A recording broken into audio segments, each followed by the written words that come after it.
កន្លែងប្រកាត់ត្រីក្របរបស់ពូតយបាទបិទតតយនេះបាទមានផលិតស្អាតណាស់បាទមានផលិតមានសារាយហ្នឹងទៅ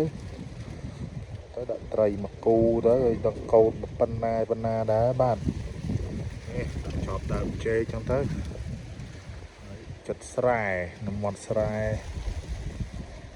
ចិត្តខ្ទមអញ្ចឹងទៅបាទអូអានោះមានពាំងជីធ្វើទៅពាំងមួយទៅបឹងសម្រាប់ដាក់ត្រីធំទៅបងនោះដាំចេកដាំ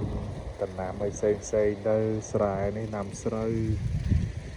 នេះប្រកាត់ត្រីមាត់ធំដែរបាទណាដែរបាទអត់តែឆ្នាំនេះអត់សូវមានភ្លៀងអញ្ចឹងអត់ល្អស្រូវល្អតែស្មៅបាទស្មៅល្អ